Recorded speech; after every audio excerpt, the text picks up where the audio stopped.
Welcome back. My name is C.S. Shantanu Bhandaria. Welcome you all to the particular subject which is called as resolution of corporate dispute, non-compliance and remedies. I think इस subject में ही एक तरीके से answers भी है चीज़ों का। तो सबसे पहले डिस्प्यूट है और फिर डेफिनेटली रेमेडीज, क्योंकि डिस्प्यूट हुआ क्यों, शायद इसीलिए क्योंकि आपने कंप्लायंस नहीं किया, तो इसलिए डिस्प्यूट एंड नॉन कंप्लायंस एक साथ हैं और उसके बाद एंड के तौर पे लिखा गया रेमेडीज, यानी जो हो गया सो हो गया, अब आगे बढ़ने का रास्ता क्या है। तो इसी थॉट प्रोसेस के साथ आइए अब आज स्टार्ट करते हैं। चैप्टर 1 का ये पार्ट नंबर 4 होगा और the name of the chapter is shareholders democracy and the corporate disputes. So उसी के बारे में आज हम बात कर रहे हैं और काफ़ी सारा कंटेंट इस चैप्टर में ऑलरेडी हम कवर कर चुके हैं और आज जो आप देख रहे हैं this is the part number 4। तो मुझे ऐसा लगता है कि in the last video which is the introduction then part 2 and 3 हमने काफ़ी सारी बात कर ली है as to the who the share holders are and उनके पास क्या चीज़ें होती हैं। देखिए as a matter of fact मैं कुछ इस तरीके से अपने हर सब्जेक्ट्स में करता हूँ कि जब जैसे अभी क्या है कि 4th पार्ट है ये, तो अब इस पार्ट में क्योंकि बहुत ज़्यादा या तो ये होगा कि ये पार्ट जो है वो एंड होगा, लास्ट पार्ट होगा, या बहुत हो जाएगा तो शायद इसके बाद एक और पार्ट बन जाएगा। That will be the max to max thing. अब है क्या कि क्योंकि ऑलमोस्ट हम चैप्टर्स के कंप्लीटेशन की तरफ बढ़ते जा रहे हैं, तो इस पार्ट में मैं थोड़ा सा आपको एक बार रिवाइज कराना चाहूँगा कि अभी तक हमने पहले के 3 पार्ट्स में किया क्या है। ये मैं आपको भी इसका लॉजिक समझा रहा हूँ और ये मैं हर जगह करूँगा, लाइक चैप्टर 2 में 3 में जितने भी मेरे सब्जेक्ट्स अवेलेबल हैं या आगे होंगे अवेलेबल, उन सब में ऐसा ही है। बिकॉज ऑफ द रीजन क्या है कि देखिए The convenience or the good thing with the video classes is कि आप उसको अपनी convenience पे देख सकते हैं, जो आप अच्छे तरीके से जानते हैं। पर क्या है कि हमें ग्रुप 2 में सिर्फ एक सब्जेक्ट तो पढ़ना नहीं है, हो सकता है फॉर श्योर ग्रुप 2 तो पूरा दे ही रहे, बट हो सकता है ग्रुप 1 और ग्रुप 3 भी, या हो सकता है तीनों ही ग्रुप एक साथ दे रहे हो। तो कभी कोई सब्जेक्ट देख रहे हैं तो कभी कोई दूसरा सब्जेक्ट देख रहे हैं। अब क्या है कि जब हमने पार्ट 4 स्टार्ट किया, अगर डायरेक्टली वहीं से स्टार्ट कर दिया जहाँ खत्म किया था, तो पहले के 3 पार्ट जो शायद मैंने 2 या 4-5 दिन या मे बी 10 दिन पहले देखे थे, लिंक बनाने में थोड़ा 5 मिनट का समय लग सकता है, पर यही 5 मिनट 2 मिनट में कन्वर्ट हो जाएगा अगर सामने वाला आपको एक बेसिक बात बता दे कि अभी तक हमने बात क्या करी है। क्योंकि पहले के 3 पार्ट्स की ड्यूरेशन 2.5-3 घंटे के आसपास है, तो उतना नहीं लगेगा, बट ऑलमोस्ट आप मान लीजिए ऑल इन ऑल 10 मिनट के अंदर अगर मैं एक बार रिव्यू बता दूं, मतलब आप कहेंगे सर आप इतना कह रहे हैं, आप बता दीजिए, मैं बताऊंगा, बट मैं आपको इसके पीछे का लॉजिक समझा रहा हूँ। क्योंकि आप ये सोचे कि सर हर बार ऐसे कर रहे, नहीं, अभी हर बार नहीं है। जैसे चैप्टर 2 स्टार्ट किया तो पार्ट 1 में तो पहले जनरल बात करी, 2 भी, फिर पार्ट 3, 4 मल्टीपल पार्ट जहां बनने स्टार्ट हुए, वहां पे आपकी बेटर अंडरस्टैंडिंग के लिए उसको लिंकअप भी करना मैंने स्टार्ट कर दिया, जिससे कि आप जब भी देखें, जिस भी इंटरवल्स में देखें, आपको ये दिक्कत ना हो कि पहले वाला जाके देखना पड़ेगा यार पहले क्या बात हुई थी, आप देखता हूँ कैसे उसको जोड़ सकते हैं। नहीं, ऐसा कुछ नहीं। एक ही पार्ट में इस तरीके से कि आप जहां से भी और जब भी देखना स्टार्ट करें आपको लगेगा यार सारी बात समझ में आ रही है मुझे। तो देखिए इस चैप्टर में हमने बात करी कि शेयर होल्डर्स डेफिनेटली अपने आप में टेक्निकली उन्हें ओनर्स कहा जाता है, और कहा क्यों ना जाए भी, because they actually invest in the company, तो उनका मेजॉरिटी हिस्सा होता है और वो काफी हद तक एक तरीके से कंपनी की डिसीजन मेकिंग पावर का पार्ट बनते हैं। तो कुछ चीज़ें ऐसी हैं जो शेयर होल्डर्स के अप्रूवल के बगैर नहीं करी जा सकती, पर बहुत बार क्या होता है कि जो कंपनी है उसको डे टू डे मैनेजमेंट के लिए सब कुछ शेयर होल्डर्स के भरोसे नहीं छोड़ा जा सकता। बिकॉज ऑल इन ऑल आप जानते हैं कि शेयर होल्डर्स या तो एजीएम में आएंगे, जो कि कम से कम और ज़्यादा से ज़्यादा एक ही बार हो पाएगी साल में, एजीएम एनुअल जनरल मीटिंग, जबकि जो दूसरी मीटिंग है उसको आपने ईजीएम कह दिया, जो कि डेफिनेटली बुलाई कभी भी जा सकती है, मतलब साल में आप बुला सकते हैं पर जितनी बार आप चाहें, पर उसका एक प्रोसीजर है और उसका एक नोटिस सर्व करना पड़ेगा, समय लगेगा। तो इस चीज को ध्यान में रखते हुए जो डे टू डे मैनेजमेंट की पावर्स है वो डायरेक्टर्स के पास हैं, जबकि जो इंपॉर्टेंट चीजों की पावर्स है वो शेयर होल्डर्स के पास है। अब ये रिस्पॉन्सिबिलिटी बनती है डायरेक्टर्स की, जब वो कंपनी के लिए काम करें तो कंपनी के फायदे को सबसे पहले अपने आगे रखें और उसके बाद अपना या शेयर होल्डर का फायदा देखें। क्योंकि कंपनी का अगर फायदा है, मुझे एक बात बताइए कि अगर कंपनी का फायदा है तो डायरेक्टर को सैलरी मिलेगी ना, कंपनी का फायदा है तो शेयर होल्डर को भी डिविडेंड की पॉसिबिलिटी बढ़ जाएगी ना। अब इस तरीके से सोचिए कि एक से दूसरी चीज कितनी ज्यादा रिलेटेड है, कंपनी से डायरेक्टर्स और शेयर होल्डर्स की एग्जिस्टेंस है। शेयर होल्डर्स और डायरेक्टर्स जो है वो बन जाएं, पर अगर एक साथ आ भी जाएं पर एक कोई ऑब्जेक्टिव नहीं है, कोई मिशन नहीं है, विजन नहीं है, तो बड़ा मुश्किल है कि काफी समय तक वो कंटिन्यू कर पाएंगे। और उसी तौर पे बात ये भी करी गई है कि बहुत बार क्या होता है कि एक हम जनरल तौर पे बात करते हैं कि मेजॉरिटी ऑलवेज विंस। ठीक है, ये बात कि मेजॉरिटी की रिलेवेंस ज्यादा है, मेजॉरिटी को इम्पोर्टेंस देना ज्यादा बनता है, बिकॉज सारे के सारे लोग तो गलत नहीं हो सकते। तो अगर सारे के सारे कुछ एक बात कह रहे हैं तो उसको जरूर हमें समझना और सुनने की जरूरत है। और यही चीज जो है वो एक बहुत ही प्रोमिनेंट और बहुत ही फेमस केस जिसका नाम है फॉस वर्सेस हार्बर्टल, वहां पे यही कहा गया कि मेजॉरिटी की जो बात होगी वो डेफिनेटली माइनॉरिटी के ऊपर रखी जाएगी, यानी जो मेजॉरिटी ने कहा है वो माइनॉरिटी को मानना ही होगा। पर ये जो बात यहाँ पे कही है इसको अलग अलग केस लॉ से भी हमने बात देखने की कोशिश करी है। आप मुझे एक बात बताइए एग्जाम्पल के तौर पे, because I love to give examples because they are the best way to understand things. तो आप देखिए इस तौर पे अगर मैं ये कहूँ तो गलत नहीं होगा, आप अपने घर पे जो भी है, इन द सेंस कि यू आर एल्डर और यू आर यंगर, मान लीजिए दो भाई बहन है और the brother is the older and एक सिस्टर है या ब्रदर है तो वो छोटा है। दो भाई बहन है या दो भाई हैं दो बहन है। आप देखिए कि बहुत बार आपस में जब लड़ाई हो जाती है, छोटी छोटी बात पे होते हैं ना, हमारे कुछ ऐसे मोमेंट्स होते हैं जहाँ लड़ाई की कोई वजह नहीं थी, बट ठीक है वो एक समय था कि आपस में लड़ पड़े, और आज उस बात पे सोचते हैं तो बुरा भी लगता है और हंसी भी आती है बहुत बार। तो आप फॉर एग्जाम्पल कहने का ये है कि अगर ऐसा कुछ हुआ और अपने पेरेंट्स के पास आप गए तो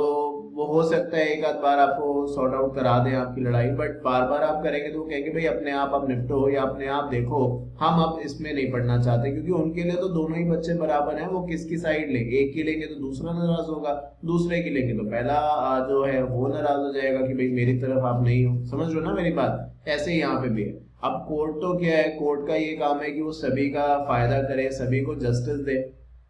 पर इसका मतलब ये नहीं है ना कि अगर कोई भी बात शेयर होल्डर्स और कंपनी के बीच में हो गई तो शेयर होल्डर बात बात पे कोर्ट चले जाएं। आज हम ये भी पढ़ेंगे कि कितने अभी तक तो मैं बताता था बट मैंने थोड़ा रिसर्च किया तो आपके सामने कुछ फिगर्स भी आज रखूंगा कि कितने लाख केसेस इंडिया में इस समय पेंडिंग है। तो उन्होंने कह दिया कि जनरली कोर्ट देखिए इंटरफेयर नहीं करेगा, आपस का मामला है कंपनी और शेयर होल्डर्स का, वो आपस में सुलझाएं। पर जहां पे ऐसा कुछ लगता है कि जो मेजॉरिटी है ठीक है उनकी बात हम मानेंगे, बट उसकी भी कुछ लिमिटेशन है या सो कॉल्ड एज एक्सेप्शन है कि अगर वो अपनी पावर्स के बियॉन्ड जाके कुछ करने की कोशिश कर रहे हैं, जो मेजॉरिटी है share holders like ultra vires करने की कोशिश कर रहे हैं, ऑपरेशंस के बाद हम करते हैं, ऐसा कुछ करने की कोशिश कर रहे हैं जो कि कंपनी के लिए एक तरीके से हार्मफुल है, तो फॉर श्योर जो जनरल रूल जो हम कह रहे थे कि मेजॉरिटी ऑलवेज विंस या मेजॉरिटी ऑलवेज प्रिवेल्स, वो ना करके माइनॉरिटी की बात सुनी जा सकती है। ये सब लिखा भी हुआ है, इस समय आप देख सकते हैं, अल्ट्रा वायरस है और नीचे सब चीजें minority, wrong doers, breach of duty और साथ साथ जो मैंने अभी बताया ऑपरेशन एंड रिस्क मैनेजमेंट के बारे में भी बात करी गई है।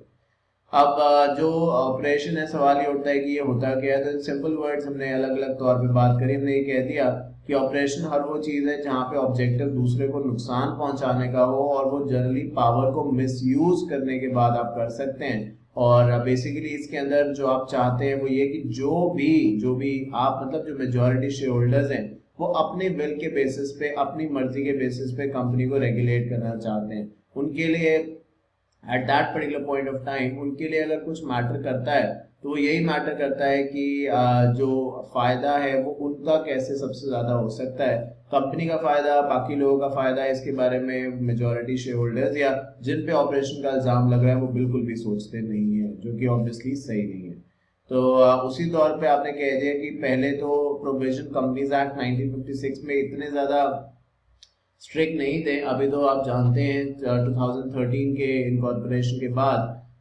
एनसीएलटी का प्रोविजन ला दिया गया है, और अगर कोई भी मेंबर डिपॉजिटर इस बात से अग्रीव होता है कि जो डिसीजन लिए जा रहे हैं वो in the interest of the company नहीं है और लाइकवाइज तो वो एनसीएलटी जा सकता है। एंड देयर आफ्टर हमने ये भी बात करी कि एनसीएलटी जाने के लिए हमें कुछ लोगों का सपोर्ट लगेगा। मतलब ये कि ऐसा नहीं है कि 5 लोग उठे कंपनी में से और चलो एनसीएलटी चले गए और इल्जाम लगा दिया। उसके अंदर भी आपने कह दिया एक लिमिटेशंस है कि कौन अप्लाई कर सकता है, कितने लोगों का ग्रुप जो होगा उसको जाना है। और ये दो पार्ट्स में डिवाइडेड है, company having share capital and not having share capital, तो ये उस पार्ट्स में डिवाइडेड है। ट्रांसफर एंड ट्रांसमिशन की बात हम कर चुके हैं। सो आज हम जहां से स्टार्ट करना है हमें, that is refusal of registration and appeals against the refusal. शायद मैंने आपको ये बात बताई थी कि जब भी हम ट्रांसफर या ट्रांसमिशन के तौर पे या कोई भी बात करते हैं, ये हमें समझ लेना जरूरी है कि ये दोनों ही, चाहे ट्रांसफर हो चाहे ट्रांसमिशन हो, रिजल्ट करता है कंपनी के रजिस्टर ऑफ मेंबर्स के अपडेशंस में। यानी इसका एंड रिजल्ट यही होता है कि चाहे ट्रांसफर हो रहा हो चाहे ट्रांसमिशन, कंपनी का जो रजिस्टर ऑफ मेंबर्स है वो अपडेटेड हो जाता है। एक में वॉलेंट्री तो एक में बाय ऑपरेशन ऑफ लॉ। अब अगर कंपनी मना करती है इस ट्रांसफर या ट्रांसमिशन को रजिस्टर करने के लिए, तो कंपनी को जवाब देना होगा, भाई आप नहीं कर रहे कोई काम, तो ठीक है आप नहीं कर रहे, कोई बात नहीं, ये गलत है या सही है बाद में प्रूव होगा, बट आपको रीजन तो देना होगा ना कि आप क्यों ऐसा नहीं कर रहे हैं। जब ट्रांसफरर ने साइन कर दिए, ट्रांसफरी ने साइन कर दिए, जो और फॉर्मेलिटीज थी वो सारी की सारी कंप्लाई हो गई, तो कोई वजह होगी ना, कंपनीज के आर्टिकल में कुछ लिखा होगा जो उसको रोक रहा होगा, तो कंपनी हैज टू एक्सप्लेन। तो यहाँ पे हम अब पढ़ेंगे कि कुछ नंबर ऑफ डेज की बात यहाँ पे करी गई है। अगर उन दिनों में कंपनी का जवाब आ जाता है और जिसने फॉर्म लॉन्च किए थे ट्रांसफर के, उसको जब कंपनी जवाब दे देती है कि हम आपके शेयर्स का ट्रांसफर नहीं कर सकते, तो वो इंसान जिसको ये जवाब मिला, अगर वो सेटिस्फाइड है, कहता है कि ठीक है भाई मैं समझ गया मेरी क्या गलती है, तो फिर बात खत्म हो गई। अगर आपको लगता है कि जो कंपनी की तरफ से जवाब आया है वो सेटिस्फैक्टरी नहीं है, या कंपनी ने, आपने ट्रांसफर फॉर्म लॉन्च किया और कंपनी ने उसके बाद जवाब ही नहीं दिया, काफी समय बीत गया, डेज के तौर पे 1690 फॉर दी या प्राइवेट एंड पब्लिक कंपनीज, तो फिर हमें एनसीएलटी मजबूरन जाना पड़ेगा। तो आइए देख लेते हैं और बात समझ में आएगी, एग्जांपल्स दूंगा, चलिए आइए देखते हैं। सो लिखा है private company limited by shares refuse whether in pursuance of any power, pursuance means using any power of the company under its articles or otherwise to register the transfer or transmission by operation of law of the right to the case may be was delivered to the company, send notice of the refusal to the transferor and transferee or to the person giving intimation to such transmission as the case may be by giving reason for the refusal। तो उन्होंने यही कह दिया, अगर private company है जो limited by shares है, क्योंकि गारंटी वाली कंपनी में तो ट्रांसफर होने का मतलब ही नहीं बनता, वहां तो शेयर हिस्सा है ही नहीं ना, तो आपने यही कह दिया कि जो भी शेयर ट्रांसफर होना है, अगर उस चीज को लेके, for example there is a company called as XYZ limited, ठीक है। अब इस कंपनी के अंदर ए जो है वो इस समय शेयर होल्डर है, तो कंपनी का नाम क्या है,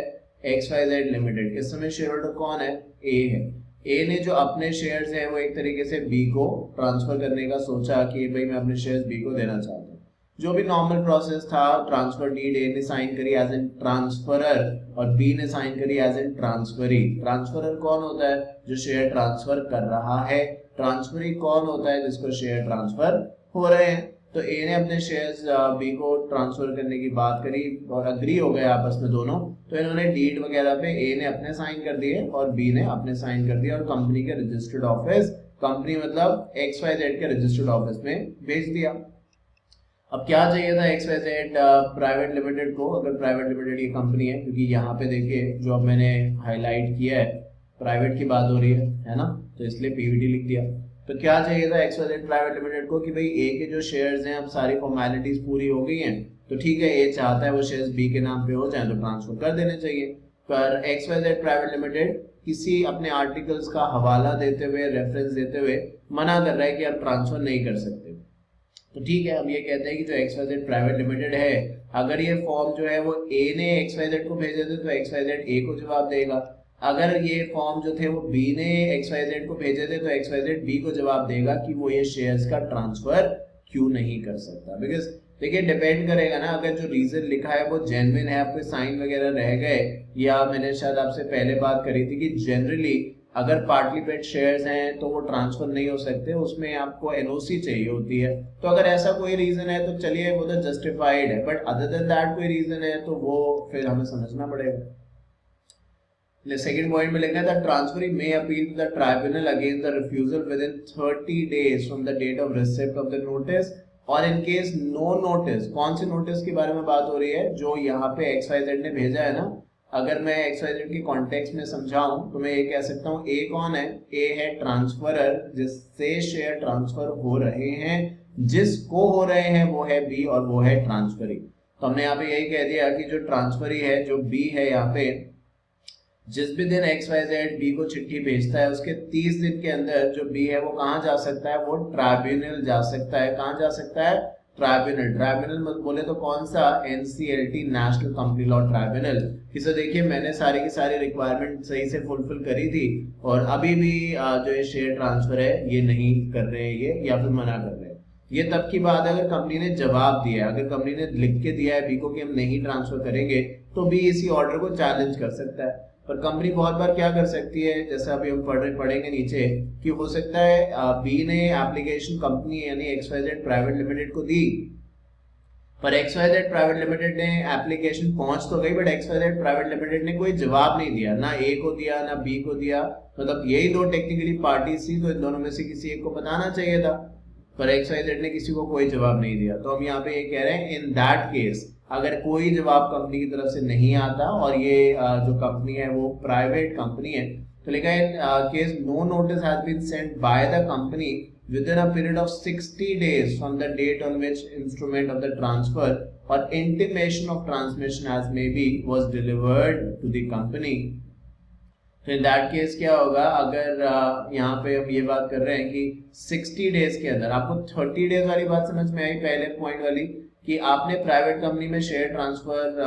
कराना है, तो आपने एप्लीकेशन दी जिस दिन, जिस दिन आपकी एप्लीकेशन कंपनी को मिली है उसके 30 दिन के अंदर कंपनी आपको जवाब दे देगी कि वो शेयर ट्रांसफर कर रही है। ठीक है, नहीं कर रही है तो क्यों नहीं कर रही है, इसका जवाब आपको 30 दिन के अंदर आ जाएगा जिस दिन आपकी एप्लीकेशन कंपनी के पास पहुंच चुकी है, और उसके बेसिस पे आप आगे डिसाइड कर सकते हैं। पॉइंट नंबर सेकंड में ये लिखा है कि आपने एप्लीकेशन फाइल कर दी, प्राइवेट कंपनी में ट्रांसफर की, बट जिस दिन आपने एप्लीकेशन फाइल करी है आपने वेट किया 10 दिन, 15 दिन, 20 दिन, 25, 30, 40, 50, 60 दिन होने को आए हैं, ऑलमोस्ट 2 महीने होने को आए हैं, आपने एप्लीकेशन कंपनी को दी थी बट कंपनी ने कोई जवाब नहीं दिया। तो इसका मतलब हम ये कह रहे हैं कि कंपनी अनइंटरेस्टेड है, कंपनी शेयर ट्रांसफर नहीं करना चाहती। तो अगर नहीं जवाब आया 60 डेज के अंदर, तो ट्रांसफर क्या कर सकता है, NCLT जा सकता है और कह सकता है कि सर देखिए मैंने तो सारे के सारे डॉक्यूमेंट्स सही तरीके से सबमिट किए थे और मुझे अब 60 डेज या उससे ज्यादा हो चुके हैं, बट अभी तक कंपनी का कोई जवाब नहीं आया है, तो आप एक बार कंपनी से पूछिए। तो NCLT इनको चिट्ठी लिखेगा, अपने आप तुरंत जवाब आ जाएगा। लिखा है, अब बात कर रहे हैं पब्लिक कंपनी की, without sufficient cause refuse to register the transfer of securities within a period of 30 days from the date on which the instrument of transfer और intimation of transmission as the case may be is delivered to the company, the transferee may within a period of 60 days from the date of such refusal or where no intimation has been received from the company within 90 days from the date of delivery of the instrument of transfer or transmission appeal to the tribunal। I suppose ये बहुत ही simple है because of the reason कि private company में हम 30 दिन के बारे में बात कर रहे हैं कि 30 दिन के अंदर कंपनी जवाब देगी, और अगर कंपनी 60 दिन के अंदर, तो 30 दिन के अंदर इधर प्राइवेट कंपनी हमें आंसर दे देगी कि उसने शेयर ट्रांसफर कर दिया, नहीं किया तो क्यों नहीं किया है, या फिर अगर कोई जवाब नहीं आता कंपनी की तरफ से 60 दिन तक, प्राइवेट कंपनी की तरफ से कोई जवाब नहीं आता कि वो शेयर ट्रांसफर क्यों नहीं कर रही है, तो हम ट्राइब्यूनल जा सकते हैं। ये प्राइवेट कंपनी की बात है। जब हम लिमिटेड कंपनी के तौर पे बात करते हैं तो 30 डेज वाली कंडीशन यहाँ पे भी है कि जिस दिन हमने एप्लीकेशन दी उसके 30 दिन के अंदर कंपनी का जवाब आ जाना चाहिए। लिखा है कि within a period of 30 days from the date on which instrument of transfer or intimation as the case may be is delivered to the company, the transferee may within a period of 60 days from the date of such refusal or where no intimation has been। simple words में अपने words में समझा दूं तो मैं ये कह दूं कि एक कंपनी है अगेन जिसका नाम है XYZ this time limited, क्योंकि प्राइवेट के बारे में बात हो चुकी है, और इसमें एक शेयर होल्डर है इस XYZ लिमिटेड में जिसका नाम है A, और वो अपने शेयर्स जिसको देना चाहता है उसका नाम है B। ठीक है, सो XYZ limited is the name of the company, existing share holder is A, और जिनको वो अपने शेयर्स ट्रांसफर करना चाहते हैं उनका नाम है B। ठीक है, अब हम यहाँ पे ये कह रहे हैं कि जो A है वो अपने शेयर्स की जो भी ट्रांसफर डीड है A और B साइन करेंगे, और लिमिटेड कंपनी के रजिस्टर्ड ऑफिस में भेज देंगे तो बताया जा रहा है कि जिस दिन भी ए ने और बी ने ट्रांसफर डीड साइन करके XYZ लिमिटेड के रजिस्टर्ड ऑफिस में भेजी है, 30 दिन के अंदर XYZ को जवाब देना है कि वो ट्रांसफर कर रहे हैं या नहीं। अगर उन्होंने ये कह दिया कि ओके ट्रांसफर डन, ठीक है, रजिस्टर ऑफ मेंबर्स अपडेट हो गए, तो फिर तो लड़ाई नहीं है, बात ही खत्म होगी, क्योंकि वही हम कराना चाहते थे। पर अगर कुछ ऐसा है मतलब क्या कि उधर से 30 दिन के अंदर XYZ लिमिटेड ने जवाब दे दिया कि नहीं हम शेयर ट्रांसफर नहीं करेंगे, XYZ लिमिटेड ने कह दिया कि हम शेयर ट्रांसफर नहीं करेंगे। सो इन दैट केस अगर ऐसा कुछ होता है तो हम ये कह रहे हैं जिस दिन भी ये जो डिसीजन आया है XYZ लिमिटेड का कि हम शेयर ट्रांसफर नहीं करेंगे ए के पास, क्योंकि ए इस समय टेक्निकली ओनर है शेयर्स का, तो जिस दिन भी ए के पास ये डिसीजन आता है ए उसके 60 डेज के अंदर NCLT जा सकता है और XYZ लिमिटेड के अगेंस्ट कंप्लेन फाइल कर सकता है। ये तब की बात है जब वो बोल रहे हैं साफ साफ कि हम ऐसा नहीं करेंगे, हम शेयर ट्रांसफर नहीं करेंगे। पर अगर जब ए और बी ने ट्रांसफर डीड साइन करके XYZ को भेजी, XYZ लिमिटेड को भेजी, पर XYZ लिमिटेड 90 दिन हो गए, यानी आज मैंने करी है और मान लीजिए आज 31 दिसंबर है,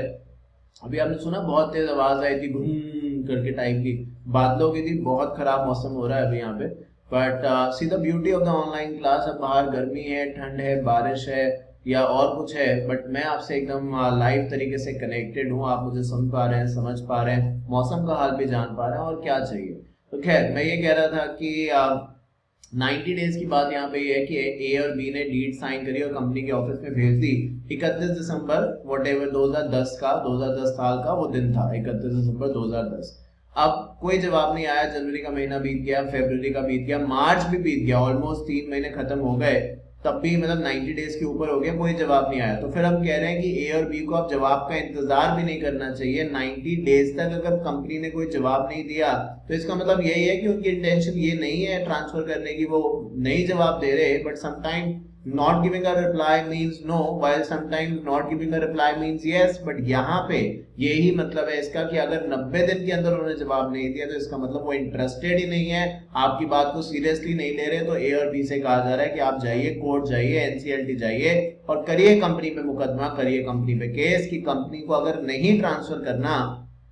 तो पहली बात तो जवाब तो दे, कम से कम रीजन तो बताए कम से कम कि क्यों नहीं करना, और उसके बाद अगर रीजन लेजिटिमेट है, बोनाफाइड और ए या बी उनके साइन या कुछ और गलती उनकी तरफ से है, पार्टीज की तरफ से है, तो ठीक है हम इंप्रूव करेंगे उसको। पर अगर अननेसेसरी और स्पेशली पब्लिक कंपनी में तो लाख बार आप कहते हैं कि कंपनी के शेयर्स आर फ्रीली ट्रांसफरेबल, तो ऐसी कौन सी वजह हो गई कि कंपनी आज शेयर ट्रांसफर करने से मना कर रही है, तो उन्हें जवाब देना पड़ेगा। अब सब दिमाग में शायद एक सवाल आता है शायद कि सर ऊपर तो हमें 30 डेज और 60 डेज पढ़ा था, यहाँ 30 डेज और 90 डेज पढ़ रहे हैं, कर रहे थे ना कि 30 दिन, दोनों में कॉमन क्या है कि 30 दिन के अंदर जवाब आ रहा है। अगर नहीं आ रहा प्राइवेट कंपनी में तो हमने कहा कि ठीक है, अगर कोई जवाब नहीं आ रहा तो 60 डेज वेट करिए और फिर केस फाइल करिए। यहाँ पे हम कह रहे हैं कि 30 डेज के अंदर जवाब आ जाना चाहिए। अगर नहीं आ रहा कोई भी जवाब तो आप क्या कर सकते हैं, 90 डेज तक वेट करिए और उसके बाद केस फाइल कर सकते हैं। ये फर्क क्यों है, फर्क 60 और 90 का इसलिए है कि टेक्निकली इट इज बिलीव, जो कि सही भी है, कि लिमिटेड कंपनी में काम काफी ज्यादा हो सकता है as compare to private company, थोड़ा सा उन्हें रिलैक्सेशन दी गई है। चलिए आगे बढ़ते हैं। Rectification of register of member section 59। अच्छा जो अभी हम पढ़ रहे थे दिस इज सेक्शन 58 है ना, उसमें बात करी गई है यही सब चीजों के बारे में। ठीक है, the name of any person without sufficient cause enter in the register of members of the company or after having been entered in the register is without sufficient cause omitted therefrom the person aggrieved or any member of the company or the company may appeal in such form as may be prescribed to the tribunal। भाई मैंने पैसे दिए, मैं company का share holder हूँ, technically मेरा नाम company के रजिस्टर ऑफ मेंबर्स में लिखा होना चाहिए, पर मुझे नोटिस नहीं आया AGM का, तो मैंने पता लगाया कि भाई मुझे क्यों नहीं आया, क्योंकि वो तो सभी को जाएगा, इररिस्पेक्टिव एक शेयर लिया हो आपने या 100 शेयर लिए हो तो सबको ही जाएगा। तो मैंने पता लगाया तो वो कहते हैं कि आप भाई आपका नाम जो है रजिस्टर ऑफ मेंबर से हटा दिया। तो मैंने पूछा क्यों हटाया, तो उन्होंने कोई जवाब नहीं दिया। तो फिर मैं बोलूंगा ना, मैं NCLT के पास जाऊंगा कि भाई ये कंपनी ने मेरा नाम क्यों हटा दिया, मेरे शेयर्स फुली पेड अप है, सारा पैसा दिया हुआ है, मैंने कोई गलत काम नहीं किया, कुछ नहीं किया, तो मेरा नाम क्यों हटाया। तो यही चीज है, इसको हम रेक्टिफिकेशन, पहले तो हम कंपनी के बात, देखिए वही वाली बात है, फिर से अभी भी आज भी समझाया और प्रीवियस वीडियोस में भी, पहले कोशिश ये रहेगी घर का मामला घर में ही सिमट जाए। आप मुझे एक बात बताइए, सोसाइटी में जहां पे भी आप रहते हैं, बहुत बार अनबन हो जाती है, छोटी मोटी बात हो जाती है। अब आप बात बताइए कि अगर इस छोटी मोटी आपस की लड़ाई को सुलझाने के लिए आप पुलिस को बुलाएंगे तो लड़ाई सुलझे या ना सुलझे, आसपास जो लोग हैं उनमें बातें बननी शुरू हो जाएंगी कि इनके घर पुलिस आई थी, फलाना हुआ था, ये हुआ था, है कि नहीं होता है ना ऐसे जनरली, एक ट्रेडिशनल फॉर्म ऑफ सोसाइटी के अंदर जनरली ऐसा होता है। तो यही अच्छा है और इसी में सबका फायदा है कि कंपनी की बात कंपनी में ही रहे। देखिए शेयर होल्डर क्या करेगा, बात करेगा, कोर्ट जाएगा, बदनामी होगी, मीडिया में बात आएगी, कुछ नहीं भी होगा तब भी कंपनी की इमेज खराब हो जाएगी। तो ये हमें ध्यान रखना है कि पहले आपस में बात कर लें, और अगर ऐसा कंपनी की तरफ से गलती है तो कंपनी अपने रजिस्टर मेंबर्स को रेक्टिफाई कर ले, नहीं तो शेयर होल्डर्स तो उसके पास ऑप्शन है ये ट्राइब्यूनल जाने का। The tribunal may, after hearing the parties to the appeal by order, either dismiss the appeal or direct the transfer or transmission shall be registered by the company within 10 days of the receipt of the order or direct rectification of the records. तो जैसा भी भाई tribunal नहीं माने, tribunal चलेगी, ना company मान रही थी ना शेयर होल्डर बात मान रहा था, चले गए ट्राइब्यूनल। अब ट्राइब्यूनल जो फैसला देगा वो अंतिम फैसला होगा, उस तौर पे या तो ट्राइब्यूनल शेयर होल्डर की बात मानने से मना कर देगा, कहेगा आप झूठ बोल रहे हैं, या कंपनी को कहेगा भाई शेयर होल्डर सच कह रहा है, अपना रजिस्टर अपडेट करो। यही तो हो सकता है, और क्या होगा। If the default is made in complying, third point में, with the orders of the tribunal under the section, the company shall be punishable with a fine not less than 1 lakh but which may extend to 5 lakh रुपए। तो नहीं मानेंगे तो fine तो लगेगा ही, 1 लाख रुपए का कम से कम और 5 लाख रुपए का ज्यादा। इवन ऑफिसर एंड डिफॉल्ट के तौर पे भी अलग अलग एक्शंस लिए जा सकते हैं। अच्छा, अब एक बड़ा नया टॉपिक है जो कि 1956 जो एक्ट था उसमें अपनी जगह नहीं बना पाया था, बट अब जो 2013 आप जनरली पढ़ते हैं along with so many rules, उसके अंदर जरूर है, that is called as class action suit. ये यहाँ पे आप शायद देख भी सकते हैं, because pictures are the best way to understand. मैं इस तरीके से आपसे कहूँ तो शायद ज्यादा आपको इजी लगेगा सुनने में। अगर एक बंदा, जैसे हम एक तरीके से कहते हैं कि भाई फलाना जगह की गवर्नमेंट जो है वो अच्छा काम नहीं कर रही है, चाहे स्टेट है चाहे सेंट्रल गवर्नमेंट है, अच्छा काम नहीं कर रही। मैं फॉर एग्जांपल मैं अकेला कहता रहता हूँ, ऐसे 2-4 लोग हैं मेरे साथ वही कहते रहते हैं, बाकी सब खुश हैं, कहते हैं ठीक है सब। तो क्या मैं उनका कुछ बिगाड़ पाऊंगा? नहीं, कुछ नहीं, क्योंकि मेरे पास स्ट्रेंथ ही नहीं है। पर अगर ये जो देश है, जो स्टेट है जिसके बारे में भी बात हो रही है, जो हमारा कॉन्टेक्स्ट है कि कहाँ की गवर्नमेंट काम अच्छा नहीं करती, वो लोग एकजुट हो जाएं या ज्यादातर लोग एक साथ आ जाएं और एक साथ अपनी आवाज उठाएं, तो मुझे भी लगता है और शायद आप भी यही मानेंगे कि उस एक साथ वाली आवाज में, कहते हैं यूनिटी स्ट्रेंथ, वो ज्यादा इफेक्टिव होगी, ज्यादा पावरफुल होगी। ऐसा ही तो होगा। तो यही यहाँ पे भी है कि अगर किसी भी तरीके से कोई शेयर होल्डर्स हैं जहां पे उनको लगता है यार कि इंडिविजुअली जो मैं बात कह रहा हूँ हमारी बात तो सुनी नहीं जा रही है, मानी नहीं जा रही है, तो वो क्या कर सकते हैं, बाकी लोगों को जो और हैं, जो उनके साथ के हैं और जिनको सेम दिक्कत है, सेम प्रॉब्लम है, अग्रीव्ड हैं, उनको एक साथ इकट्ठा कर सकते हैं और सारे के सारे लोग एक साथ होकर अपनी बात रख सकते हैं। तो उसकी रिलेवेंस जो है वो ज्यादा स्ट्रांग है, वो ज्यादा इफेक्ट लेके आएगी। क्योंकि एक दो बंदों की बात को तो देखिए आप इग्नोर कर सकते हैं, कंपनी में हजारों लाखों शेयर होल्डर्स हैं, तो एक दो शेयर होल्डर तो क्या बिगाड़ पाएंगे कंपनी का, आप खुद ही सोचिए। बट अगर यही काफी सारे लोग एक साथ जुड़ जाएं तो फिर बहुत कुछ बदल सकता है कंपनी के अंदर। तो यही चीज यहाँ पे करी गई है और इसी को क्लास एक्शन भी कहा गया है। मैं यहाँ पे क्लैरिफाई करना चाहता हूँ, जैसे कि मैंने कहा 1956 में ये नहीं था, 2013 में आया है ये प्रोविजन। तो इससे पहले अभी तो काफी समय हो गया, सत्यम का स्कैम हुआ था, तो उसमें बहुत सारे जो इंडियन इन्वेस्टर्स थे, स्पेशली देखिए जरूरत सहारे की आपको तब है जनरली जब आप खुद वीक हैं। अब खुद ही आप इतने स्ट्रांग हैं, strong in the sense not only physically but also financially, तो फिर आपको किसी की कोई जरूरत ही नहीं होगी। कंपनी कंपनी आपके आगे पीछे घूमेगी, क्योंकि आप उसके मेजॉरिटी शेयर होल्डर है, सबसे ज्यादा पैसा आपने इन्वेस्ट किया है, तो आपकी बात नहीं मानेगी कंपनी तो किसकी मानेगी? तो वो तो प्रोटेक्टेड है, वो तो सेफ है। सवाल वहां उठता है, सवाल उन लोगों के लिए उठता है जो मेरे जैसे, शायद मेरे जैसे ही, आप जैसे भी शायद स्मॉल शेयर होल्डर है, जिनके पास इतना पैसा नहीं है, वो इन्वेस्ट करना चाहते हैं और उनका जब जो पैसा है वो वेस्ट चला जाता है, जो जिसको कहते हैं खून पसीने की कमाई, वो वेस्ट चली जाती है, तो वहां पे सवाल उठता है। तो मैं सत्यम के बारे में बात कर रहा था, कहने के लिए सत्यम का स्कैम जो हुआ उसमें काफी लोग इन्वॉल्व निकले, बहुत सारी बातें भी करी गई उन चीजों को लेके, थोड़ा सा नीचे दिया भी हुआ है, पर एंड में हम ये रियलाइज करेंगे कि इंडिया में जब ये स्कैम वगैरह हुआ तो जो इंडियन इन्वेस्टर्स थे, क्योंकि कंपनीज एक्ट 1956 के बेसिस पे हुआ था वो, तो वो इंडियन इन्वेस्टर्स के पास कोई ऑप्शन नहीं था क्लास सूट उस समय फाइल करने का, तो वो कुछ खास रिकवर नहीं कर पाए। जबकि अमेरिका में, यूएस में क्लास सूट एक्शन बहुत ज्यादा कॉमन है, तो उन लोगों ने, जो अमेरिकन रेजिडेंट थे, वहां का प्रोविजन जो है क्लास सूट का प्रोविजन यूज करते हुए सत्यम से पड़ेंगे नीचे करोड़ों रुपए ऑलरेडी रिकवर कर लिए। जबकि इंडियन इन्वेस्टर बेचारा, स्मॉल इन्वेस्टर, कुछ नहीं कर पाया क्योंकि उसके पास कोई सेक्शन ही नहीं था, कोई प्रोविजन ही नहीं था। और कोर्ट का तो देखिए आप प्रोसेस जानते ही हैं कि अभी मैं यहाँ पे दिखाना भी चाहता हूँ, देखिए मैंने आपके लिए लिखा भी है, क्योंकि बोलना और फैक्ट्स को सामने रखना दो अलग अलग बातें हैं। यहाँ पे देखिए लिखा भी हुआ है, 43 lakh cases pending in high court, over 8 lakh are decade old। समझ रहे हैं आप, ये फिगर जो है 43 लाख इस समय केसेस पेंडिंग है हाई कोर्ट के अंदर, लोअर कोर्ट्स तो फिर सोचिए, और जिसमें कि 8 लाख ऐसे केसेस हैं जो 10 साल मतलब आप समझते हैं कितने पुराने केस हैं। तो उस चीज को ध्यान में रखते हुए ये मैंने बात की। अब देखिए मैंने यहाँ पे पूरी बात आपको डिटेल में बता दी। अब जब मैं नीचे चलूंगा तो मैं जनरल एक्सप्लेनेशन देता चलूंगा, ये दोबारा नहीं बताऊंगा, ये सब नीचे लिखा हुआ है। तो मे बी हमें थोड़ा ज्यादा समय लग गया इसमें, but that is because of the reason कि मैंने एक थॉरली आपको चीज समझा दी, जिससे कि बाद में कोई दिक्कत या कोई कंफ्यूजन माइंड में ना रहे। The major objective behind the provision of class suit is to safeguard the interest of minority. मैंने समझाया ना अभी, class action lawsuit are appropriate when damages claimed by each plaintiff are too small for individual claims to be worthwhile.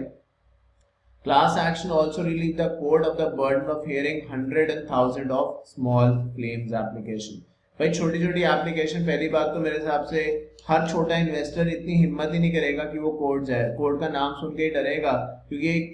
एक traditional सोच है और जो सही भी है बहुत एक्सटेंट तक, कि कोर्ट का मतलब है बहुत ज्यादा समय, बहुत ज्यादा पैसा और बहुत ज्यादा दिक्कत अपने आप को करवाना। ये एक जनरल कैरेक्टरिस्टिक्स हैं जो किसी भी कोर्ट, चाहे लोअर हो चाहे हायर हो, उसके साथ जुड़े हुए हैं, है ना, आप खुद ही जानते हैं। तो वो तो कहेगा यार मेरा जो पैसा बनता है ले दे के वो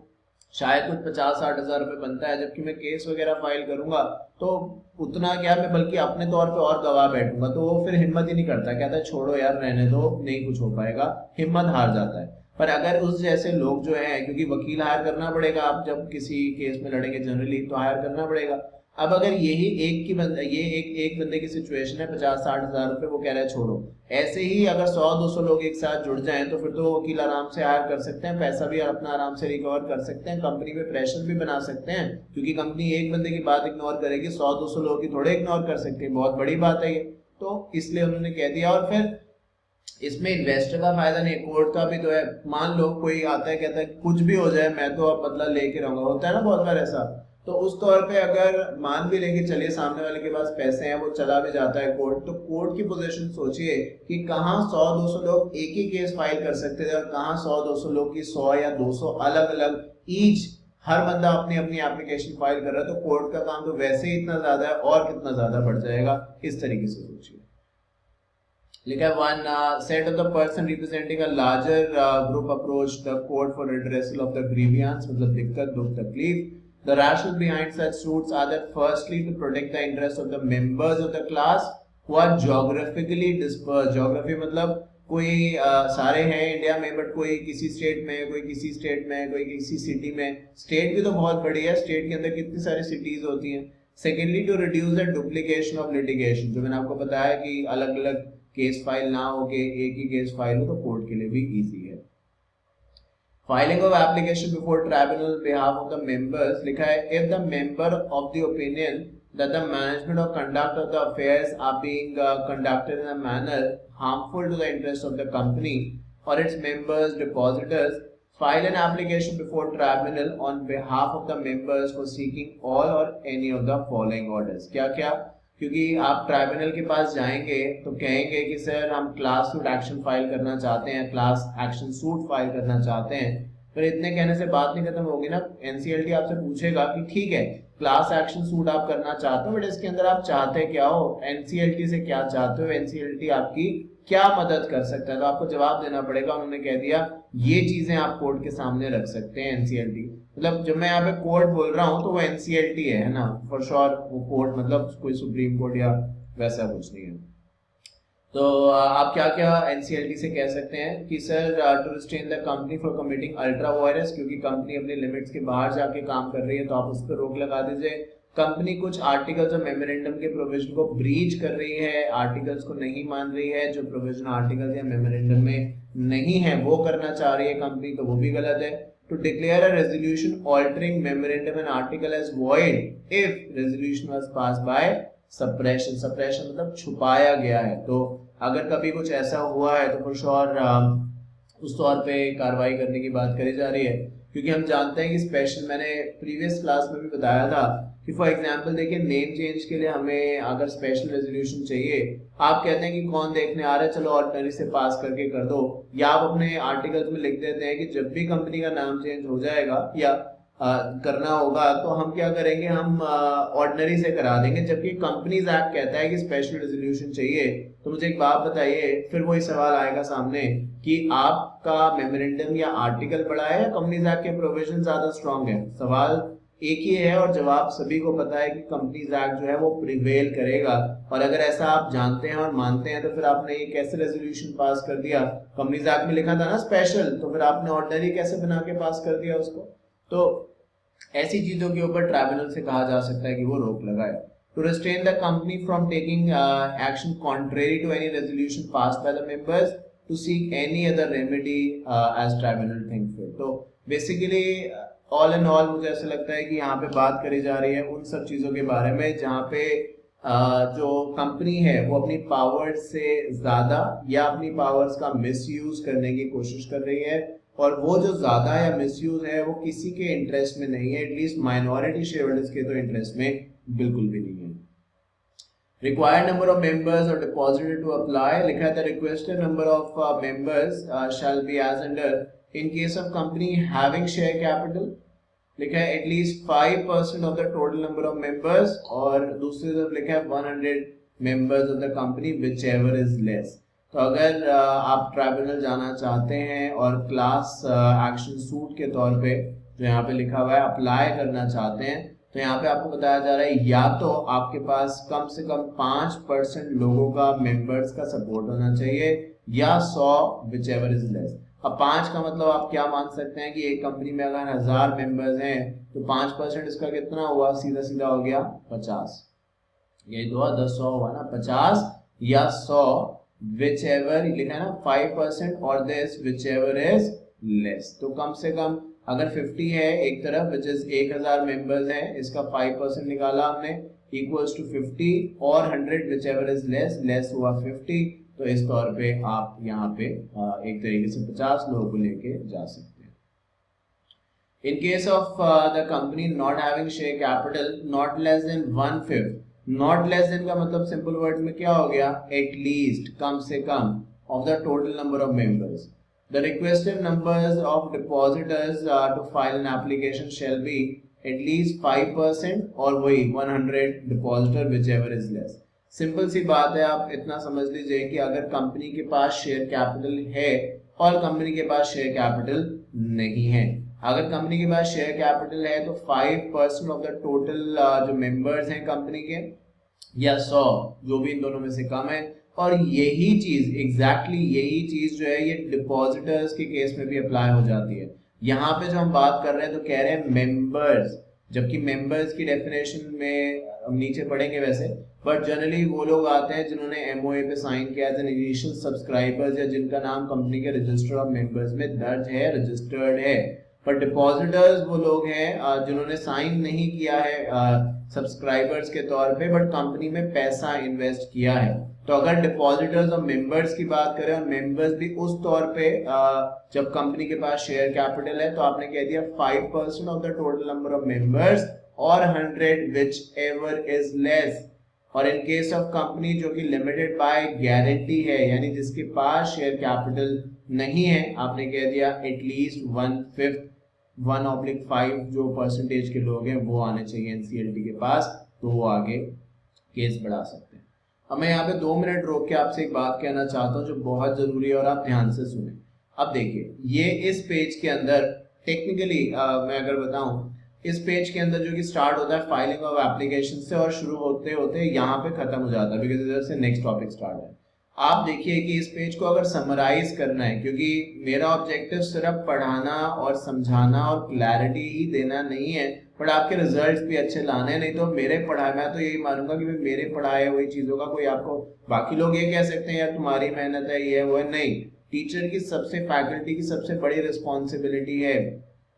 अगर स्टूडेंट सक्सेस होता है तो वो उसकी मेहनत है, अगर फेल होता है तो टीचर की गलती है। पर प्रोवाइडेड कंडीशनल, जब मैं इतनी बड़ी बात कह रहा हूं तो मैं कुछ चीजें इसके साथ जोड़ना चाहूंगा और इसको साथ में जोड़ के ही समझिएगा। वो ये कि जैसे अभी मैंने ये पेज आपको बता रहा था कि यहाँ से टॉपिक स्टार्ट है ये फाइलिंग से, और यहाँ जाके टॉपिक खत्म है जहाँ पे whichever is less लिखा है, जो मैं अब हाईलाइट को दिखा रहा हूँ आपको।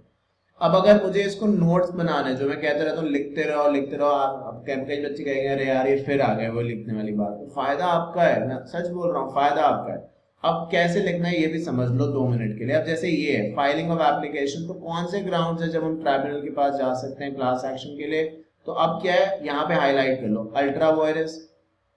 ब्रीच, यहाँ पे लिखा है restrain the company committing breach of memorandum and articles, और उसके बाद थर्ड वाले में क्या है, सप्रेशन ऑफ मटेरियल। ये कीवर्ड है, इतना भी कर लोगे ना तो क्या तुम प्रोफेशनल में हो तो अपने आप बना के आगे थोड़ा बहुत लिख सकते हो। तो ये चीजें हैं जिससे कि ये जो एक पेज के अंदर जो जो कंटेंट लिखा है वो आपका आधे से भी आधे पेज में कवर हो जाएगा, और जब एग्जामिनेशन के एक दिन पहले रिवाइज करोगे तब कोई दिक्कत भी नहीं आएगी। अब जैसे यहाँ पे राइट टू अप्लाई बात करी गई है, तो मैंने क्या बताया, जिस कंपनी में शेयर कैपिटल है और जो डिपॉजिटर्स हैं उनका तो सेम ही है, क्या है उनका 5% या 100 whichever is less। तो जहां पे अलग है 1/5 वाली बात है, वो वही कंपनीज हैं जिनके पास शेयर कैपिटल नहीं है। ये बात मैं लिख सकता हूं कि 5 और 100 which 5% of the total number of members और 100 whichever is less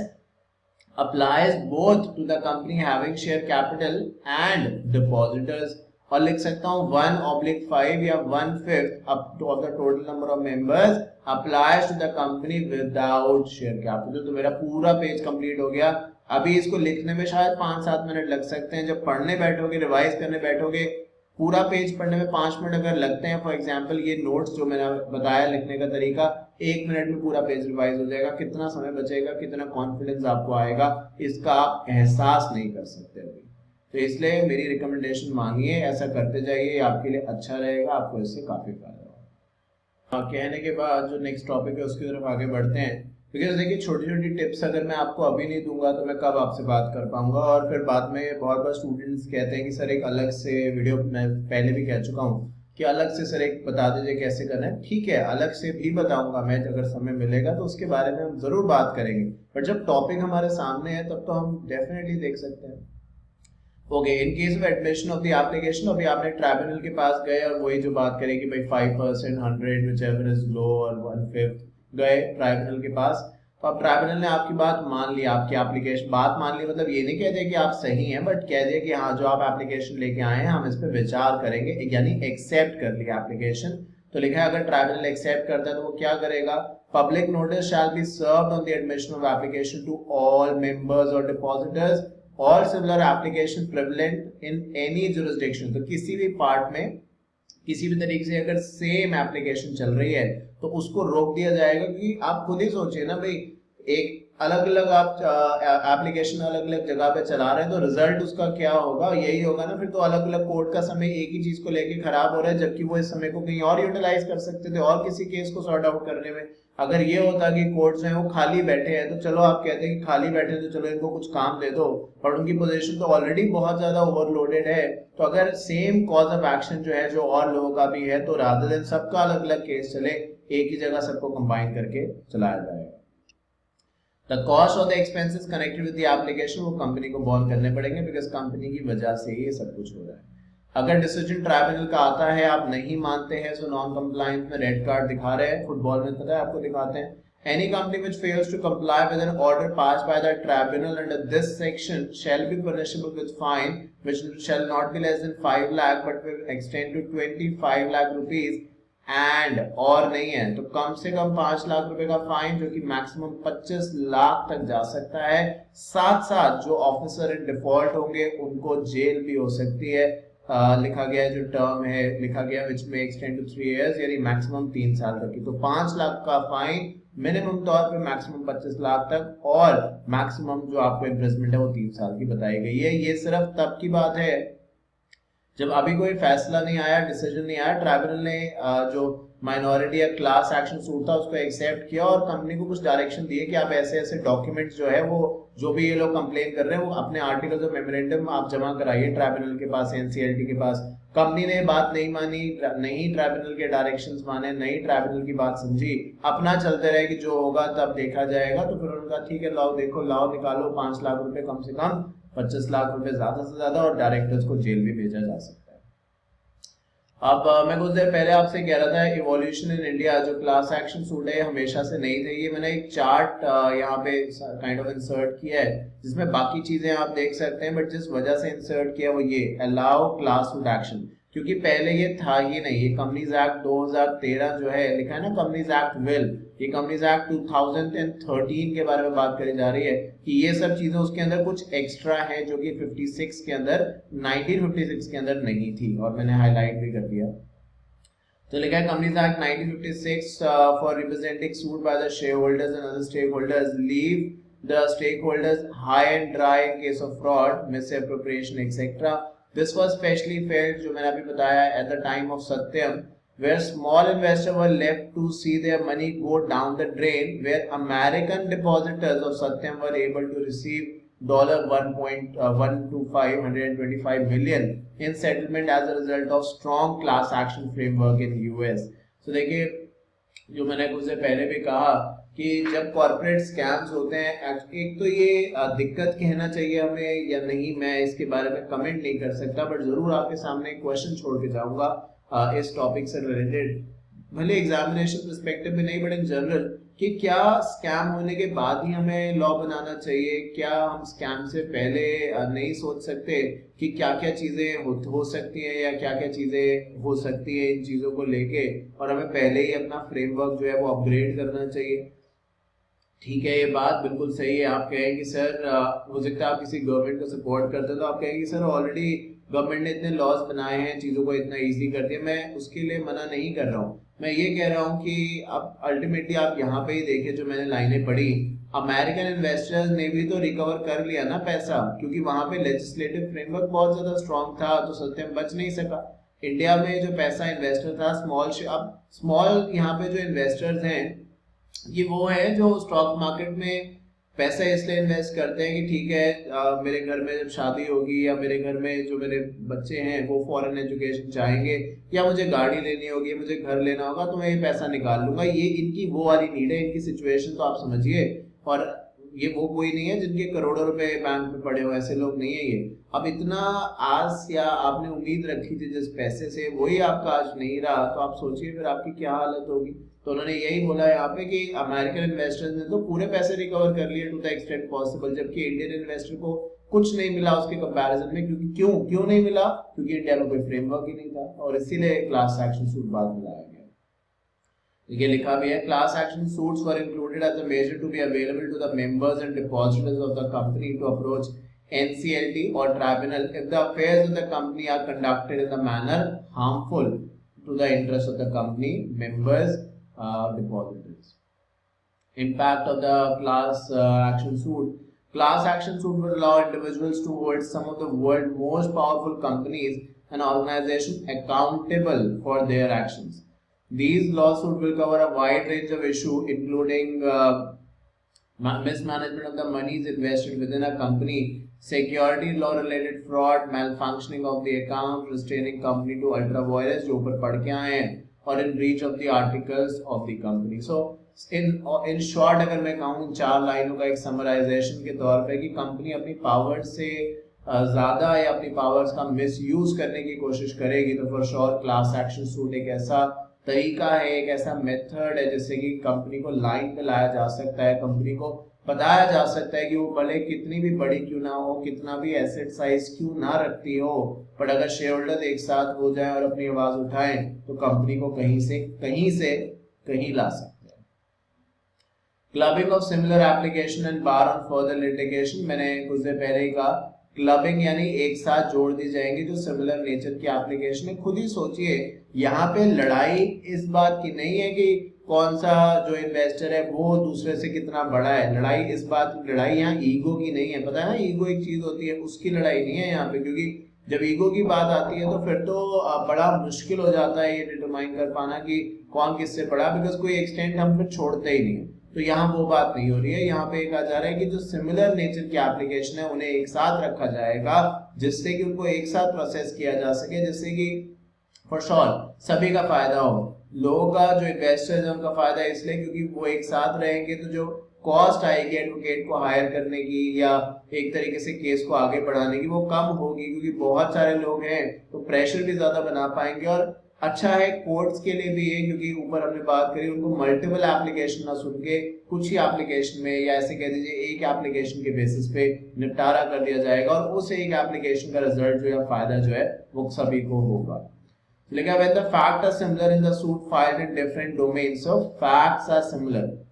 by the members of same class standing against the same or the similar defendant, it makes sense to combine them and decide it under one roof. Clubbing of similar claims would also result in efficiency in judiciary. Efficiency समझ गए ना, case कम होंगे तो ज्यादा efficient है, and the same would save precious judicial time from deciding the similar dispute numerous times. तो मुझे लगता है इसको मैं ऑलरेडी समझा चुका हूँ कि भाई एक ही चीज जो है सबकी अगर एक ही दिक्कत है तो सबकी बात क्यों सुननी, सबको एक साथ ले आओ और एक ही जज बैठेगा, वो एक ही कोर्ट में एनसीएलटी के तौर पे सुन लेगा। जगह जगह एनसीएलटी है, जगह जगह केस चल रहा है, तो वो तो कोई रीजन नहीं बना, लॉजिक नहीं बना, स्पेशली तब जब जो लोग हैं उनका दिक्कत दुख या तकलीफ या ग्रीवियंस एक है, और जिसके लिए है जिसके अगेंस्ट है वो भी सब में ही, सारी कंपनीज में सारे लोगों में सारे मेंबर्स जो हैं वो कंप्लेन कर रहे हैं अलग अलग जगहों पे एक ही कंपनी को लेके। तो जब मेंबर्स का जो कॉज ऑफ एक्शन है, जो रीजन है कंप्लेन का वो एक है, जिसके खिलाफ वो कंप्लेन कर रहे हैं वो एक है, तो क्यों ना उसको एक ही केस बना के सॉर्ट आउट किया जाए रादर देन अलग अलग तौर पे, उसके बारे में बात करेंगे। तो उसके बाद जो लाइन मैंने स्पेसिफिकली जानबूझ करके बोल्ड में लिखी है, जैसा आप देख सकते हैं कि out of 43 lakhs cases pending in high court, 8 lakh cases ऐसे हैं जो 10 साल से ज्यादा पुराने हैं। अब सोच लीजिए 10 साल से ज्यादा पुराने हैं, फैक्ट्स का क्या हो चुका होगा, क्या वो थे और क्या कैसे प्रेजेंट करे जा रहा है। और ये भी कोई भरोसा नहीं कि ये जो 10 साल से पुराने वाले केस हैं ये अगले 10 साल तक ना चले, क्या पता 20 साल हो जाए, डेकेड ओल्ड है ये, पर डेकेड में 15 साल है 19 साल है, ये तो नहीं बताया हुआ। तो ये तो देखिए जुडिशियल सिस्टम है, तो ये कोई एग्जैक्ट रिकॉर्ड नहीं है। तो अगर क्लास एक्शन जो चीजें हैं उनको हम क्लब कर सकते हैं और अगर उससे जुडिशरी का थोड़ा वर्कलोड रिड्यूस हो सकता है तो उसमें बुराई क्या है जब इतना ज्यादा जुडिशियल सिस्टम बर्डन के अंदर है। तो यही बताने का ऑब्जेक्टिव है। फिर उनका ये भी कहना है the provision of section 245 which is reproduced below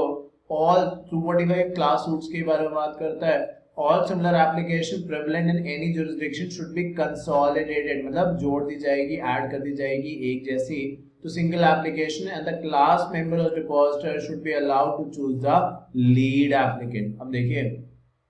for example अभी ऊपर बात कर रहे थे कि अगर क्लास एक्शन लेके आना है तो हमने बात करी थी हमें कुछ लोगों का सपोर्ट चाहिए होगा, बात याद है? अभी हम बात कर रहे थे ना कि क्लास एक्शन लेके आना है तो 5% or 100 whichever is less or 1/5 of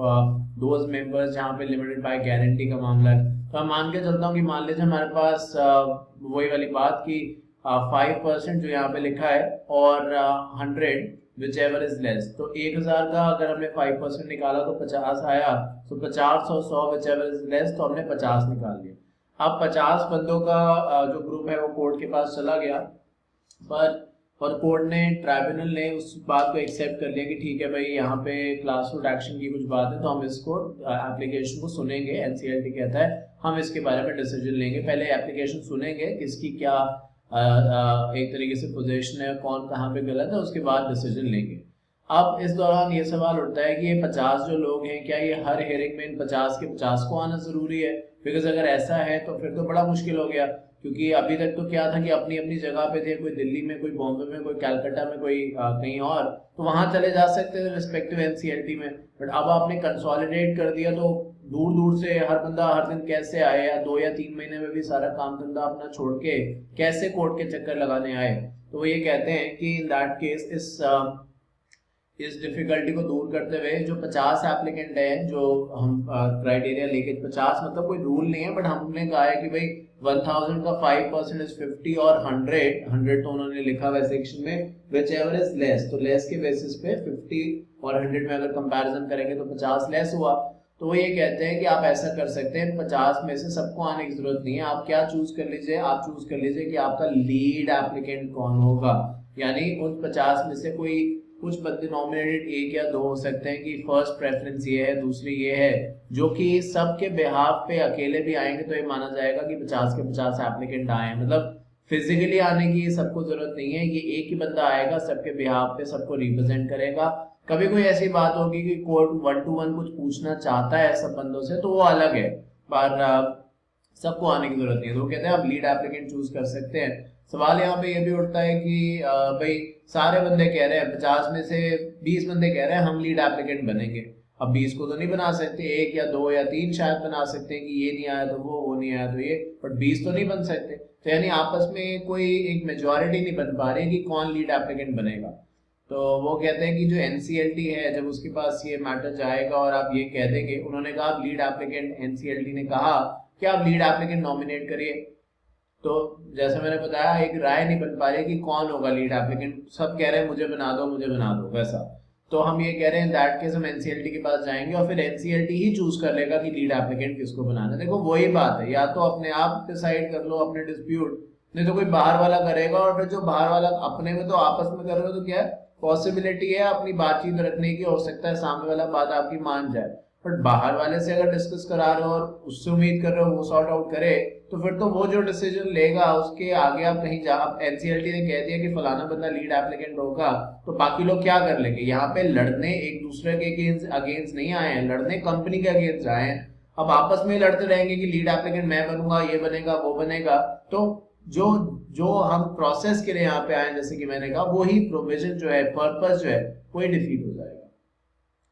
और फिर कहा है 2 class action application for the same cause of action shall not be allowed, ये बात कर चुके हैं, इनको क्लब कर दिया जाएगा, क्योंकि अगर जिसके अगेंस्ट हमारी एप्लीकेशन है वो कंपनी जो है वो सब में सेम है, जो कॉज ऑफ एक्शन है, जो ग्रीवियंसेस है, जो दिक्कत है वो भी सेम है, तो अलग अलग केस फाइल करने की जरूरत क्या है, क्या मिलेगा इसको, किसी से भी कोई भी फायदा किसी को भी क्या है इस बात से, आंसर इज नो। कुछ इस चीज के फायदे बता रखे हैं कि अगर आप क्लब करके एप्लीकेशन फाइल करते हैं तो reduction in cost, the cost of bringing a claim to the settlement under the present mechanism at times is very expensive as well as time consuming, particularly while filing the suit under civil procedure code. It is therefore makes far greater sense for the people to share the cost of litigation by teaming up with others in a similar position. मैंने पहले भी इसी video के दौरान आपसे discuss किया कि देखिए एक बंदा है वो कहता है कि मैं केस कंपनी पे फाइल करूंगा अभी तो 50-60 हजार रुपए ही मिलेंगे अगर मैं जीत भी गया, उससे ज्यादा तो वकील, आपको पता होगा आजकल वकीलों की कोई कमी नहीं है कहने के लिए, पर अगर सच में आप समझते हैं कि भाई किसी को हायर करें और ठीक ठाक सभी वकील हो तो 50-60 हजार रुपए तो नॉर्मल ले लेते हैं एक हेयरिंग के, वो अब करते क्या है, नहीं होता है इतना तो नॉर्मल मान के ही चलो। अब कुछ ऐसे वाले लोग हैं जो 2-4-5 हजार रुपए ले तो भूल ही जाओ कि कुछ वो कर पाएगा, खास मुश्किल है थोड़ा। तो यहाँ पे यही है, आप जैसे मैंने कहा 50-60 हजार रुपए एक हियरिंग के वो लेगा और आपका उतना ही क्लेम है, और आप जानते हैं अभी हम पढ़ रहे हैं कुछ केसेस ऐसे हैं जो 10-10 साल से ज्यादा पुराने हैं, कितनी हियरिंग हो चुकी होंगी, 2 ही हियरिंग हुई तो एक हियरिंग की फीस 50 हजार थी, 2 की लाख रुपए होगी, अब पता नहीं आपको कुछ मिलना भी है उस केस से नहीं मिलना, 1 लाख रुपए का खर्चा आप पहले करा बैठे। तो उन्होंने कहा ये चीज जो है ये एक तरीके से सही नहीं है, बट और एक अकेले बंदे के लिए तो बिल्कुल भी पॉसिबल शायद नहीं कि वो इतना बर्डन बेयर अप कर सके, पर अगर सारे लोग एक साथ कंबाइन हो जाए तो डेफिनेटली लीगल कॉस्ट जो है वो कहाँ 60 हजार पे एक बंदा रिकवर करने वाला था, कहाँ 100 लोग जुड़ गए जो 60,000 पर बंदा रिकवर करने वाला, फिर तो अच्छे एडवोकेट को हायर कर सकते हैं, फीस भी दे ही सकते हैं। तो ये लिखा है, as a group only one set of counsel are instructed and the factual cases of each member are identical, the legal cost will be far less than what it have been would if instituted individually. The group action does not mean that imbalanced compensation would be made. As per the rules, equal compensation has to be made without any discrimination between the members of same class. ये मत सोचिए कि भाई हमने दूसरों के साथ मिलके केस फाइल किया है तो इसमें किसी को प्रेफरेंस मिलेगी या किसी को कम मिलेगा, जो जिसका हक बनता है, जितना जिसका राइट है उतना उनको मिलेगा ही मिलेगा, इक्वल डिस्ट्रीब्यूशन होगा। साथ तो हम इसलिए आए हैं, इसलिए नहीं कि कोई अकेला कमजोर था, शायद साथ इसलिए आए हैं कि दूसरे पर्सपेक्टिव से कंपनी के ऊपर प्रेशर बना सके, ये भी एक रीजन है साथ आने का, प्लस कोर्ट का जो वर्कलोड है वो रिड्यूस हो, और शायद ये भी कि हम अकेले जो थे वो नहीं कर पाते इतना, बट लोगों के सपोर्ट के साथ कर सकते हैं। तो ये और इसमें किसी एक का फायदा तो है नहीं कि भाई मैं दूसरे के साथ जा रहा हूँ तो सिर्फ मेरा ही फायदा है, वो मेरे साथ जुड़ रहे हैं, सारे लोग एक दूसरे के साथ जुड़ रहे हैं, तो सभी का तो फायदा है इसके अंदर, कोई एक का तो है नहीं। तो उन्होंने कह दिया कि कोई ये ना सोचे कि किसी एक का फायदा है, सबका ही फायदा होगा इसके अंदर। Who can file class suit action? यहाँ पे कुछ कैटेगरीज हैं, मेंबर्स हैं, डिपॉजिटर्स हैं और क्लास ऑफ देम। सो देखिए मेंबर्स तो यहाँ पे लिखा हुआ है वो लोग हैं जनरली जो सब्सक्राइबर्स हैं मेमोरेंडम के, या मैंने पहले भी बताया जिनका नाम रजिस्टर ऑफ मेंबर्स में है। डिपॉजिटर्स सिंपल नाम से समझ में आ रहा है, जिन्होंने ऑब्वियसली डिपॉजिट किया है, कंपनी में कुछ पैसा इन्वेस्ट किया है, वो डिपॉजिटर्स की कैटेगरी में आ सकते हैं। क्लास ऑफ देम तो फिर यही हो गया, इक्विटी हो गया, प्रेफरेंस हो गया, डिबेंचर्स हो गया, यही सारे हो गए। Against whom class action can be filed, various person and entities against whom such action can be taken are a company or its director for any fraudulent, unlawful or wrongful act। तो किसके against class action का आप case file कर सकते हैं? वो कहते हैं कंपनी के अगेंस्ट कर सकते हैं या डायरेक्टर्स के अगेंस्ट, क्योंकि in the end of the day company is an artificial person, अपने आप तो चल नहीं सकती। पर फिर हम ये ना भूलें कि कंपनी के पास एक चीज है, उसकी डेफिनेशन में मैंने प्रीवियस में भी बताया था, sue and be sued। Company भी केस फाइल कर सकती है और कंपनी पे भी केस फाइल हो सकता है। तो हमने ये कह दिया कि वो लोग जिनके अगेंस्ट क्लास एक्शन लिया जा सकता है वो कंपनी भी हो सकती है, और कंपनी के साथ जो डायरेक्टर्स हैं वो भी हो सकते हैं अगर वो अपनी पावर्स का मिसयूज करते हैं। Auditors including audit firm of the company for any improper or misleading statement of particulars in the report, an expert or advisor or consultant for an incorrect or misleading statement made to the company। तो किसी भी तरीके से हर वो इंसान जो कि company के मैनेजमेंट का पार्ट है या एक तरीके से इन्वॉल्व है, चाहे वो ऑडिटर क्यों ना हो, क्योंकि एज एन शेयर होल्डर अगर मैं अपनी बात करूं, फॉर एग्जांपल अगर मैं एक कंपनी सेक्रेटरी नहीं हूं, मैं सिर्फ एक लेमैन हूं और मैंने किसी कंपनी में पैसा इन्वेस्ट कर रखा है तो मैंने, मेरे दोस्तों ने बताया, जनरल बोल रहा हूँ, मेरे दोस्तों ने, जानकारों ने बताया कि यार कंपनी जो है वो एक ऑडिटर हायर करती है, ऑडिटर एक चार्टर्ड अकाउंटेंट होता है और वो अपनी रिपोर्ट देता है और उसमें बताता है कि कंपनी सही से काम कर रही है कि नहीं। तो मुझे नहीं पता कि बैलेंस शीट का हॉरिजॉन्टल वर्टिकल, मुझे नहीं पता अकाउंटिंग स्टैंडर्ड्स के बारे में, मैं तो बस ये ध्यान रख रहा हूँ कि ऑडिटर अपनी रिपोर्ट में क्या लिखेगा उसको पढ़ के आइडिया लगा लूंगा जितना मुझे समझ में आएगा एक लेमैन के पर्सपेक्टिव पे। तो यानी मैंने किस पे ब्लाइंडली किस पे विश्वास किया? ऑडिटर की रिपोर्ट पे। अब ऑडिटर जो है वो तो जानता है सारी चीजें, पर वो जानबूझ के एक तरीके से गलत रिपोर्ट दे रहा है जिससे कि फॉर एग्जांपल उसको सैलरी या रेम्युनरेशन जो है वो ज्यादा मिल जाए। तो आपने कह दिया हर वो इंसान जो एक मिसकम्युनिकेशन लेके आएगा, गलत चीजों को आगे बढ़ाएगा, फ्रॉडलेंट एक्टिविटीज को आगे बढ़ाएगा, फिर चाहे वो ऑडिटर हो चाहे कोई एक्सपर्ट हो, गलत एडवाइस देगा तो वो श्योर उसके अगेंस्ट हम एक्शन ले सकते हैं क्लास एक्शन के थ्रू। सवाल यहाँ पे ये उठता है कि ठीक है आपने एक्शन ले लिया, अब एनसीएलटी से आप क्या बोलेंगे कि आपको क्या चाहिए? ठीक है, एनसीएलटी में आपने केस फाइल कर दिया, उन्होंने आपकी एप्लीकेशन भी एक्सेप्ट कर ली, अब now what do you want? वो कहते हैं एनी मेंबर और depositor who file a class action can seek all और एनी ऑफ द फॉलोइंग। सबसे पहला, to restrain the company from doing an act which is contrary to the provision of the law और any other law for the time being in force, committing an act which is ultra vires the articles and memorandum। तो आप यही कह सकते हैं कि कोई भी ऐसी चीज अब ये कह सकते हैं एनसीएलटी से कि वो आपको हेल्प करे, क्योंकि जो कंपनी है या कंपनी का जो मैनेजमेंट है वो कुछ ऐसा करना चाहता है जो कि कंपनीज एक्ट के प्रोविजंस के बियॉन्ड है, और आप जानते हैं कि कंपनीज एक्ट के प्रोविजन के बियॉन्ड करी गई कोई भी चीज जो है वो अल्ट्रा वायरस मानी जाती है। साथ साथ जो आर्टिकल्स है, जो मेमोरेंडम है, उसको भी मिसयूज करना, उसके अंदर लिखा कुछ है, फॉर एग्जांपल आप मेमोरेंडम में लिखते हैं अपने ऑब्जेक्ट क्लॉज की कंपनी क्या क्या कर सकती है, उसके बियॉन्ड नहीं जा सकते आप। अब आप कुछ कंपनी का नाम जो है वो है XYZ स्टील प्राइवेट लिमिटेड और कंपनी बना रही है लैपटॉप, ये तो कोई मतलब नहीं हुआ ना, कहीं कहाँ लैपटॉप और कहाँ स्टील, आपस में कोई रिलेशन ही नहीं है। तो किसी भी तरीके से आर्टिकल्स में लिखी बात, मेमोरेंडम में लिखी बात, कंपनीज आपको ओवररूल करने की कोशिश करना, ये कुछ रीजंस हो सकते हैं जो NCLT के पास ले जा सकते हैं कंपनी को और उस पे क्लास एक्शन की डिमांड कर सकते हैं। To declare a resolution altering the memorandum and article as void if resolution suppress, हमने पहले भी पढ़ा था, आधी अधूरी बातें बताना। देखिए अगर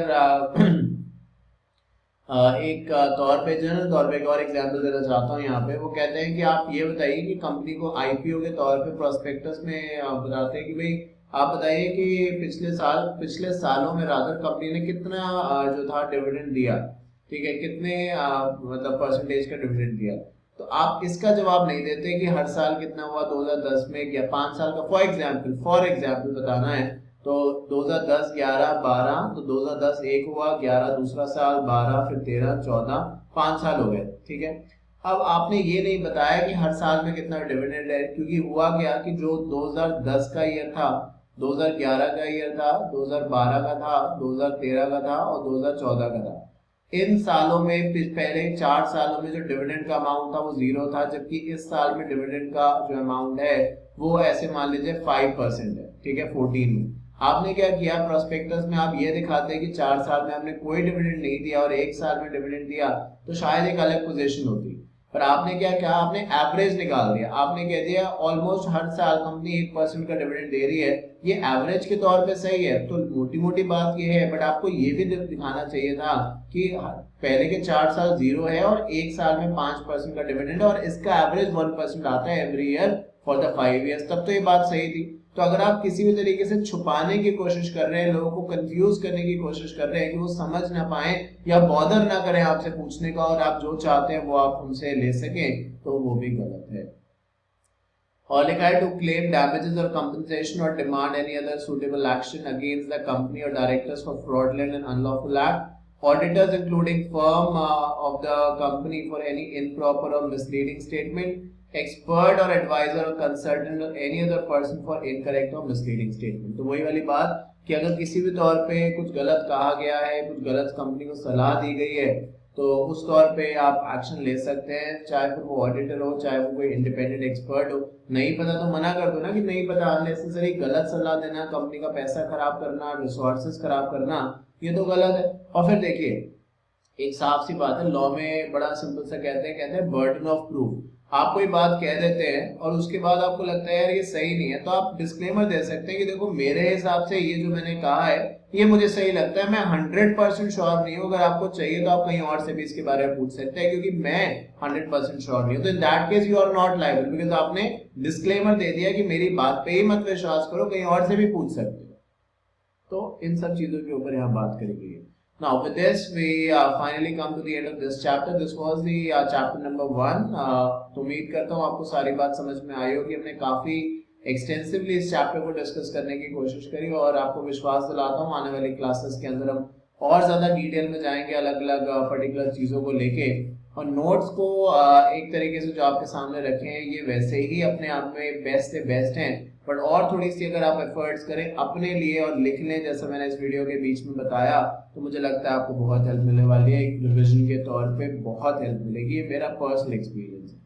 So thank you so much once again for your time today. I shall see you very soon. Till then, take care of yourself, do whatever you want to, don't trouble your mother, and for CS Professional, all subjects under one roof, FCS Shantanu Bhandari only. Thank you.